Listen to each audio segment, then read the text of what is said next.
আমি ছোটদের মহাভারত থেকে তোমাদের গল্প শোনাচ্ছি। গল্পের নাম বক রাক্ষস বধ।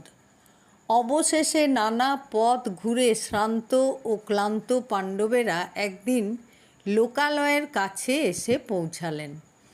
তপস্বী ব্রাহ্মণের ছদ্মবেশে তারা এক চক্রা নামে একটি গ্রামে এসে এক ব্রাহ্মণের বাড়িতে আশ্রয় নিলেন। এখানে এসে পাণ্ডবেরা সারাদিন গ্রামে গ্রামে ভিক্ষা করেন আর সন্ধ্যা নামলেই মায়ের কাছে ফিরে আসেন। কুন্তী একদিন শুনলেন তাদের আশ্রয়দাতা ব্রাহ্মণের ঘরে সকলেই কাঁদছেন। তাদের জিজ্ঞাসা করে কুন্তী জানতে পারলেন এই গ্রামের পাশেই যে বন, সেখানে বক নামে এক ভীষণ রাক্ষস বসবাস করে। এই রাক্ষস যখন তখন গ্রামের মানুষকে ধরে খেত। এই জন্য ব্যবস্থা হয়েছে যে পালা করে গ্রামের এক এক পরিবার থেকে এক এক রাতে বকের কাছে খাবার দাবার নিয়ে একজন মানুষ যাবেন। বক যেসব খাবার দাবার খাবে সেই সঙ্গে মানুষটিকেও খাবে। আজ এই ব্রাহ্মণ পরিবারের পালা পড়েছে। এইসব শুনে কুন্তী ব্রাহ্মণকে আশ্বস্ত করে বললেন, আমার 5 পুত্রের মধ্যে আজ একজন বকের কাছে যাবে। তা শুনে ব্রাহ্মণ বললেন, তা হয় না, আপনারা আমাদের আশ্রিতকে রক্ষা করা মানুষের পরম ধর্ম। কুন্তী অনেক বুঝিয়ে ব্রাহ্মণকে বললেন, আমার মধ্যম পুত্রটি যথেষ্ট বলবান এবং সাহসী।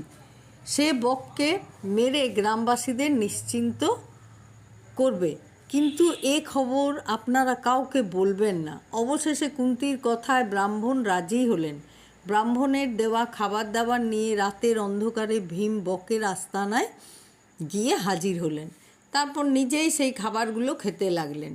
তা দেখে বক প্রথমে ভীমকে ধমক দিল, পরে ভীমকে অনেক কিল ও ঘুষি মারল। অবশেষে একটা গাছ উপড়িয়ে নিয়ে ভীমকে মারতে এলো। ভীম ততক্ষণে খাবারগুলো খেয়ে উঠে দাঁড়ালেন।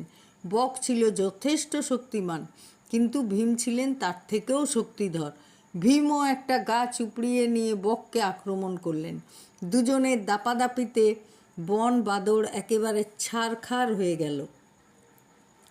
অবশেষে ভীমের হাতে বক রাক্ষস মারা গেল। পরদিন গ্রামের লোকেরা বকের মৃতদেহ দেখে স্বস্তির নিঃশ্বাস ফেলল। কিন্তু কে যে এই ভীষণ রাক্ষসকে বধ করেছে তারা তা জানতে পারল না। গল্প কেমন লাগলো জানাবে। তোমরা সবাই সুস্থ থাকবে ও ভালো থাকবে।